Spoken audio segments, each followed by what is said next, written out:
አምላክ በሆነ በአብ በወልድ በመንፈስ ቅዱስ ስም ወር በገባ በ19 የብርሃነ ዓለም አቡነ ዮሴፍ ወርሃዊ በዓላቸው ነው። አቡነ ዮሴፍ ብርሃነ ዓለም በዚች ዕለት የዓለም ብርሃን የሆነ አባ ዮሴፍ አረፈ። ይህም ቅዱስ ያዩትና የሰሙት እስኪያደንቁት ድረስ በአባቱ ቤት ሳለ የዚህን ዓለም ጥበብ ሁሉ ተማረ። የቤተ ክርስቲያንን መጽሐፍ ተረጎመ። ከዚያም በኋላ ዲቁና ሾሙት። የነፍሱንም ድህነት እግዚአብሔር በወደደ ጊዜ ብርሃናዊ መልአኩን ቅዱስ ሚካኤልን ላከለትና ዮሴፍ ሆይ ይህንን ኃላፊውን ዓለም ትወዳለህን? አስጠያፊ አይደለምን? በውስጡም ያለው ሁሉ አለው።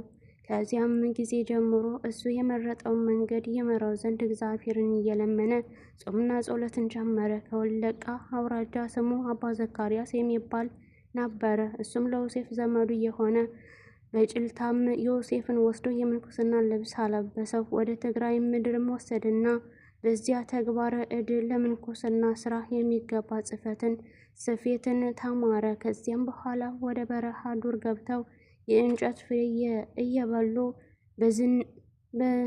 በዝሆኖች በአንበሶችና ከዘንዶዎች እየተፋለሙ በየአይነቱ በሆነ ተጋድሎን በመድከም ኖሩ።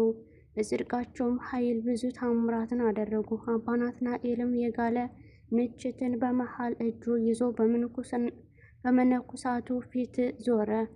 አባ ዮሴፍም የሚያበስሉበት ማሰሮ በተሰበረ ጊዜ ውስጡ ሳይፈስ አገኝቶ እንደ ቀድሞ አደረገው። ገብርኄርም ሕዝባዊ ሲሆን በሞተ ጊዜ ሊያጠምቀው ሲሉ ጌታችን ኢየሱስ ክርስቶስ ኤጲስቆጶስነት ሾሞኛልና እኔ በእጅ አጠምቃችኋለሁ አላቸው። እኒህም ቅዱሳን የትሩፋታቸውንና የጽድቃቸው ያማረ ስራቸውን አሳዩ። ከዚያም በኋላ አባ ዮሴፍን ወደ ጳጳስ ወሰዱትና ቅስና ተሾመ። አባ ዘካርያስም ባረፈ ጊዜ አባ ዮሴፍ ወደ ሌላ ገዳም ሄዶ ሳይቀመጥ ቆሞ 40 መዓልት 40 ሌሊት ጾመ።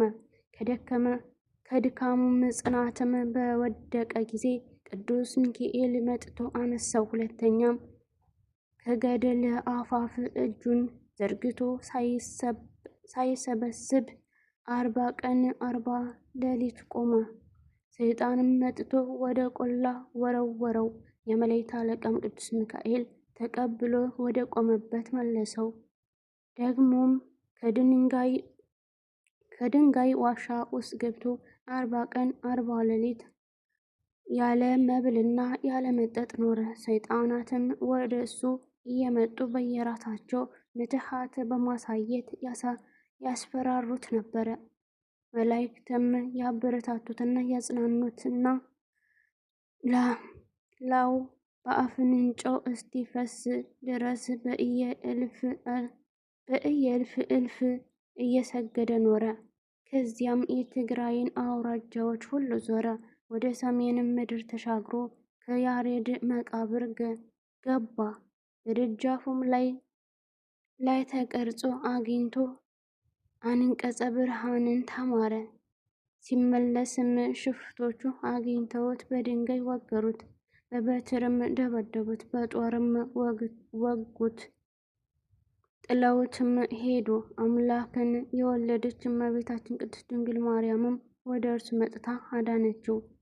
አንዲት ቀንም የሴት በድን አግኝቶ በላይዋ ባማተበ ጊዜ ተነሳች። ወደ ኢየሩሳሌምም 3 ጊዜ ሄዶ ከከበሩ ቦታዎች ተባርኮ ወደ አባታችን ሐዋርያት መቃብርም እስከ ሀገር ባርቶስና ፍንንዴኪስ ደረሰ።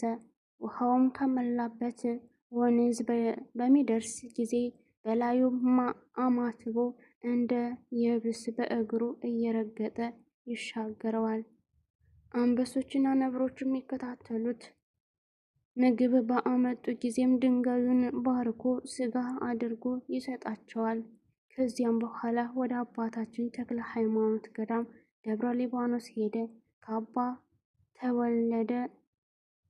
ተወለደ መድኅንም እጅ አስኬማ ተቀበለ። አባ ተወለደ መድኅንም ሊፈትነው ወዶ 7 የጽድቅ ቅርንጫፎች ሰብሮ ተከለው ብሎ ሰጠው። የተከለውን ጊዜ ወዲያውኑ በቅለው አደጉ፣ እስከ ዛሬም አሉ። ብዙዎችም ወደ እሱ መጥተው በእሱ እጅ መነኮሱ። በእግዚአብሔር አብና አምላክን በወለደች በእመቤታችን ድንግል ማርያም ስም ባነጻቸው አብያተ ክርስቲያን በአንድነት ኖሩ። በአንዲት ዕለትም እመቤታችን ቅድስት ድንግል ማርያም ጣዕንን ሰጠችውና ከ24ቱ ካህናተ ሰማያት ጋር የአሸናፊ እግዚአብሔር መንበር አጠነ። ብዙ ጊዜም ወደ እሱ ሐዋርያት እየመጡ ይባርኩታል። በአንዲት ዕለትም ነብር ከእናቱ እጅ ሕፃንን ነጥቆ ወደ አባ ዮሴፍም ስም ባማጸነችው ጊዜ በሦስተኛው ቀን መለሰላት። ለልጁም ገንዘብ ሆነ የእንስሳት ጥሪ እንዳያደርጉ፣ ሥጋ እንዳይበሉ፣ የወይን ጠጅ እንዳይቀምሱ፣ ትሕትናን፣ ቅንነትን እንዲማሩ፣ ከንቱ ነገር ቧልትን እንዳይናገሩ፣ በቤተ ክርስቲያን ውስጥ እንዳይስቁ፣ ይህን ሁሉና የመሳሰሉትን ሥርዓት ሰራላቸው። ከዚያም በኋላም ሩጫውን በፈጸመ ጊዜ በሰላም በፍቅር አረፈ። ደብረ ታቦር ብሎ በሰየማት ቤተ ክርስቲያን ተቀበረ። ከእርሱም ቁጥር የሌላቸው ድንቅ ታምራት ተገለጹ።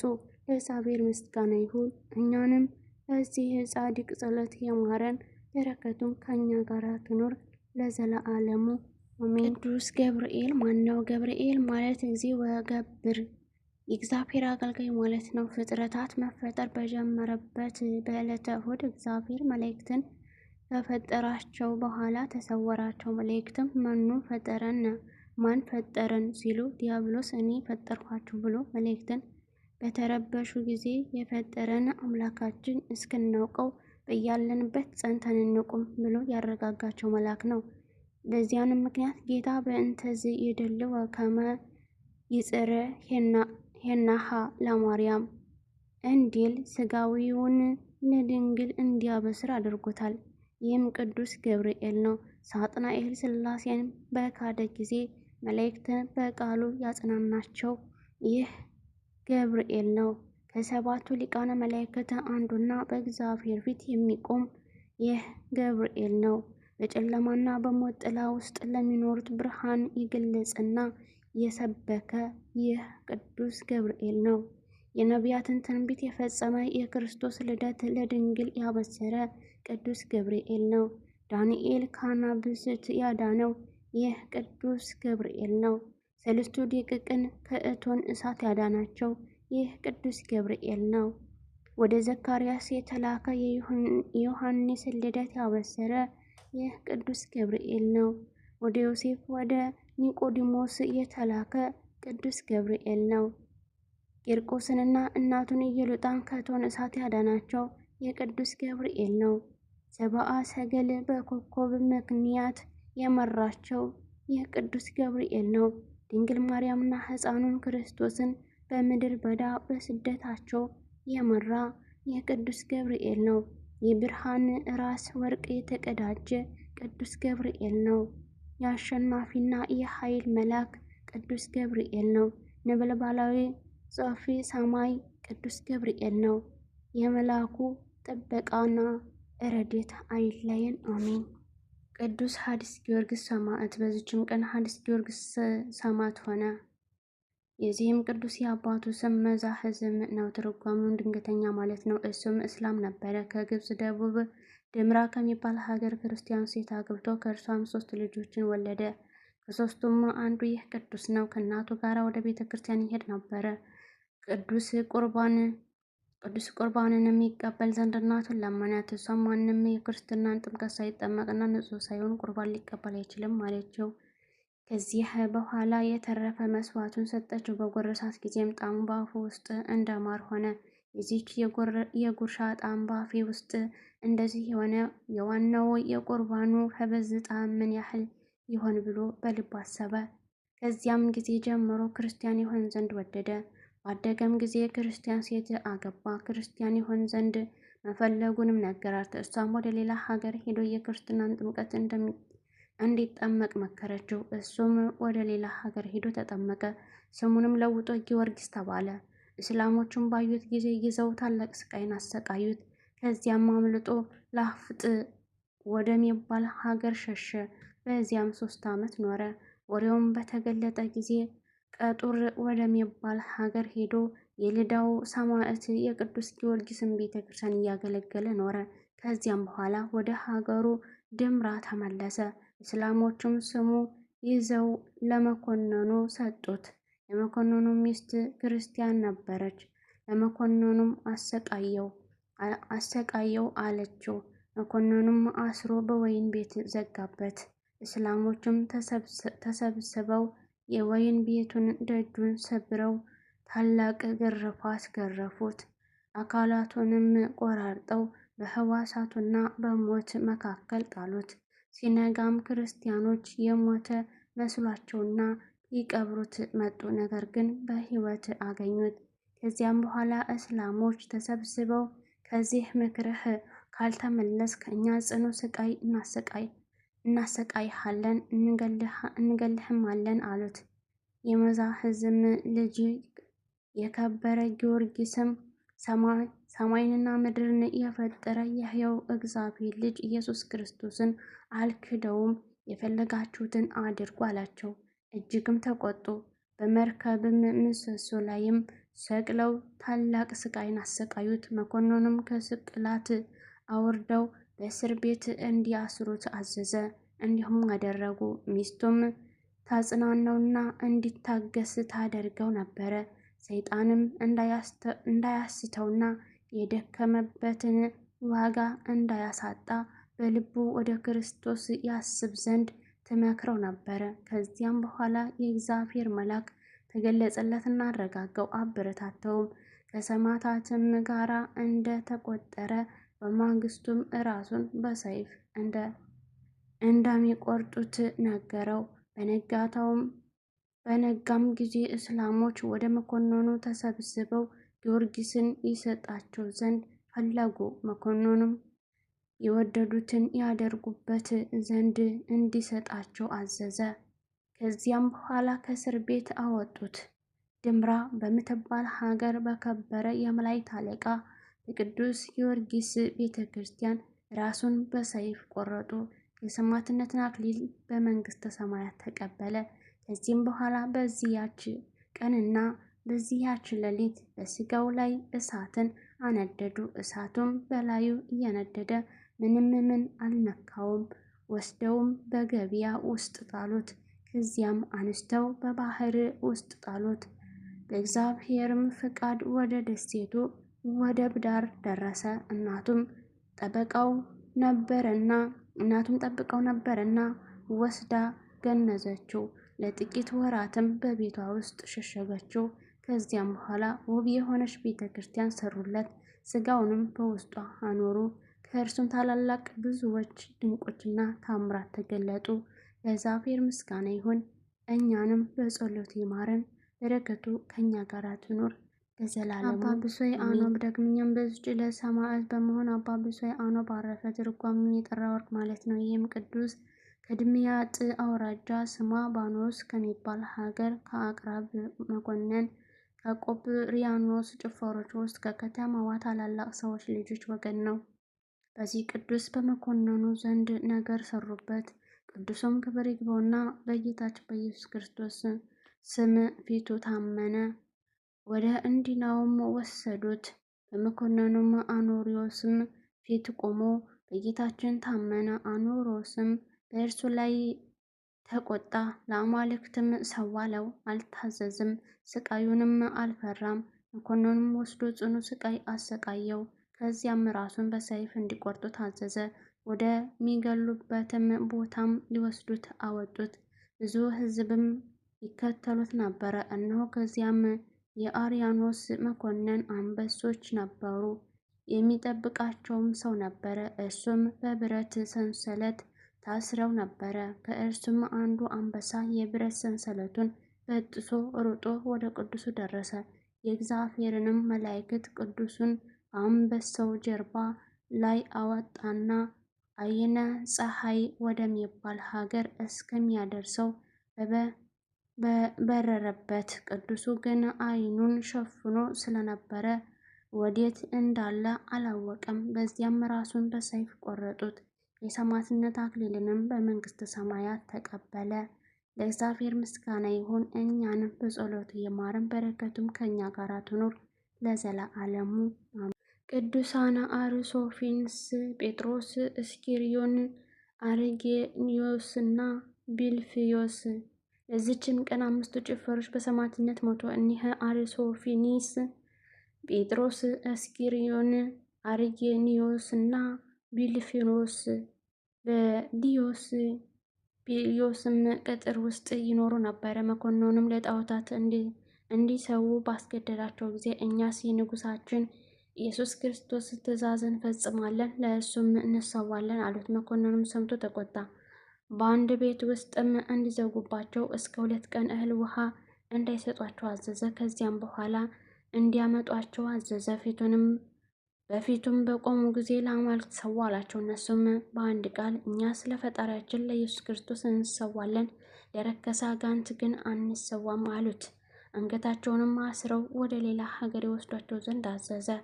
አርኬኒዮስም ወንድሞቼ፣ እኔ እውነት እነግራችኋለሁ፣ የእግዚአብሔር መልአክ አምስታችን በስማችን ሲጠራ ሰምቻለሁና አላቸው።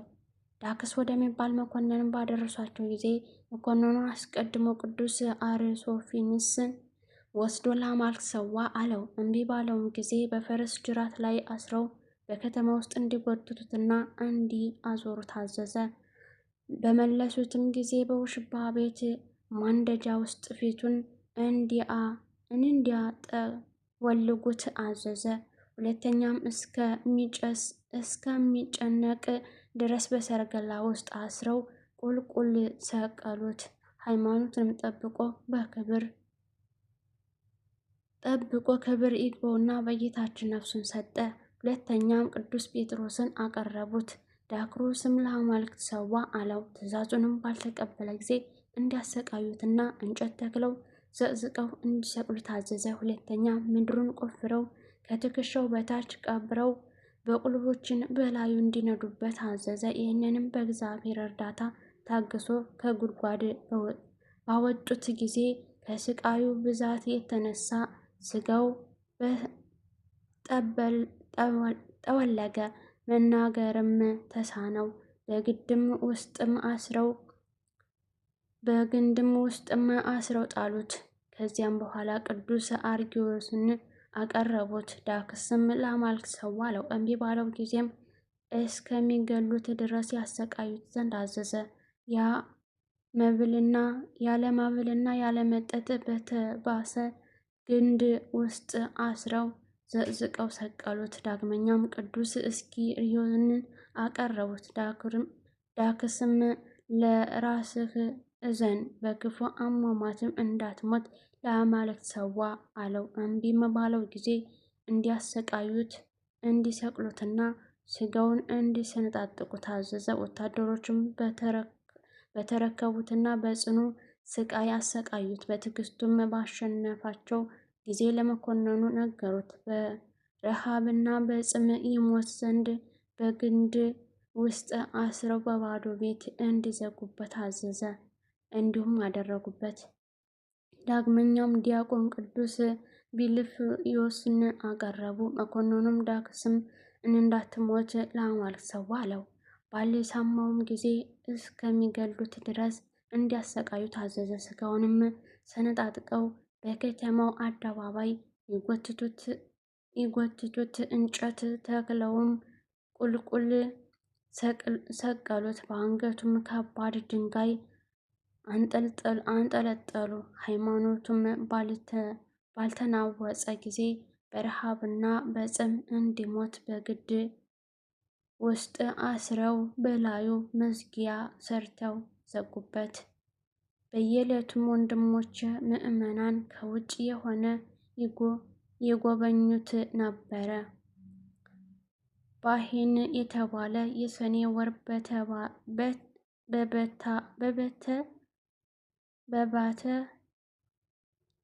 በባተ በ30 ቅዱስ ጴጥሮስ ነፍሱን ሰጠ። እርሱም አውጥቶ ደጁን በሌሎች ላይ ዘጉ። የከበረ ቅዱስ አርጌኒዮስም ከ5 ቀን በኋላ አረፈ። እርሱም አውጥቶ በቀሩት ላይ ዘጉ። ብፁዕ ቅዱስ አስኪዮስም ከ12 ቀን በኋላ እርሱም አውጥተው በቅዱስ ብልፍዮስም ላይ ደጃፉ ሰርተው ዘጉበት። እርሱም የሚያርፍበት ቀን ስትደርስ ወንድሞቼ ታገሱኝ፣ በዚች ሌሊት እወጣለሁና አላቸው። ከ19 ቀን በኋላም በዚህች ሌሊት ነፍሱን አሳልፎ ሰጠ። ለእግዚአብሔር ምስጋና ይሁን። እኛንም በቅዱሳኑ ጸሎት ይማረን፣ በረከታቸው ከእኛ ጋር ትኖር ለዘላለሙ አሜን። ወስብሐት ለእግዚአብሔር ወለወላዲቱ ድንግል ወለመስቀሉ ክብር። ይቆየን።